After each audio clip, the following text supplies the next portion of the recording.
We had a terrible weather just before Christmas, and look at all those marks and scratches, if I may say, from hail. They're actually really I'm really sad to see them, but what can I do? We weren't expecting this kind of weather. Look at that one, there was even a hole there. It was very big, the hail that came here. And then after that we had a very warm weather, so these are actually roasted and toasted. But what can you do? We just have to go with it because we don't have a greenhouse to keep all of them. So that's why they were like sunburned, and those marks left by the hail have darkened and they're very unsightly, but they're still pretty beautiful. But it's time of the year again, we're going for a holiday, so I think it's high time for me to actually head chop some of them, leave them to heal. Well, the stem will actually produce more babies, and then the rest will heal and do their own roots. So we'll see. Let's see how it goes. These are the sad looking ones. Look at this. So I have already cut some from here, and I'm placing them in a different container, such as this one. So these are all that has hail marks. Look at that. So I basically just cut them off, put some cinnamon powder, and then this is dry soil, so I stuck them in. And then on the side I do have cleared some of the leaves, so we're just gonna also use this for propagation. So I'm just gonna show you exactly what I'm doing. Okay, so here is a very good example. This is cubic frost. It's actually quite healthy. It's looking beautiful, but the lower leaves have marks, so are this. The middle ones are looking really good, so I really want to save that part. I'm gonna cut somewhere in here. Somehow, if you look at this bright side and the silver lining, when the plant is actually not looking pretty, it kind of forces you to actually head chop it, cut the top part, and then leave the roots on the soil, and that way we will produce a lot more plants. So basically I will just remove the lower leaves that are looking not so pretty. Just a little snap. Oops, that's not good. Snap, snap, snap. So by doing this, by wiggling it sideways, I'm actually doing a clean cut, wherein there's no part of the leaves that is still attached to the stem. So here, and then hopefully babies will form in this area. Sorry about the messy hands, working hands, but happy hands. So I'll continue to remove all those sad ones. Yeah, and this is a little flower that's blooming, so hopefully it will be not too stressed. Let me remove a little bit more. Yeah, okay, good. So now I have the head here, and I do have the old one in here.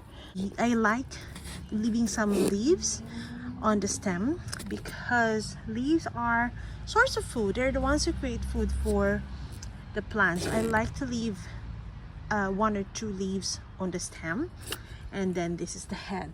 So the head, as usual, I put cinnamon powder. This, which is the most question I get to ask, why do I add cinnamon powder? Basically, they're antifungal to prevent fungus to actually get into the plant, sickness and all that. And this is an open wound there, so I'm also gonna drizzle a little bit of cinnamon powder in there. There you go. Yeah, and now this head, I'm taking it to the dry soil. It's gonna join the batch here, and boom. There, it's gonna stay there, it's gonna root. Yeah, hopefully. So I'm just gonna cut again. That would take a little while, really. So I'm gonna remove some of this lower leaves here. All those that have this marks. A lot of them have marks. Okay, maybe one more. Yeah, okay. Yeah. All this is gonna So this is my sort of pot now. I have here a mix of cubic frost, titubans, a lot of sedum, and I'm gonna keep it somewhere that is shaded and also under cover so that they will not get wet because they don't have roots yet. The leaves, I've collected lots of leaves in here, the sad leaves, but they can't be in a pile like this. We need to sort of give them some, like aerate them, not really put them in a pile. So I'm separating them here, and they will as well have to be in a shaded area. This would take about, I don't know, maybe 3 months before they get pops, and then yep, they will be new plants. So if you have hail marks or if you have damaged plants, don't be so sad about it. As I said, it's actually kind of forcing you to behead them and get more, remove the leaves, leaf propagate, so that you will have more plants. So I'm gonna show you all those that I have propagated, that I am propagating, and then after 2 weeks when I come back from my holiday, then I'll show you the progress. All right, I'm gonna show you what happened to the succulents after we left, but I want to show you first this beautiful pot of Mendoza. They're looking really pretty and healthy. Some of them have flowered, but nonetheless they're still okay. Now I'm filming this on the 24th of January. That is actually a month since I left the succulents for a holiday, and I want to show you, this is a pot where we did lots of head chop, and look what happened to the stems. See, look how many babies are here. These were the cubic frost, and you can actually see some, there's some tiny cubic frost forming in there. You see that? I have here as well some, and look at all the stems. My gosh. Now I think we also had chopped some of these, and now there are babies forming. The sedum as well. I'm just amazed, and it just clearly shows that still one of the best way to actually propagate would be to do head chop. All right, so this is where we can see the heads that we cut off.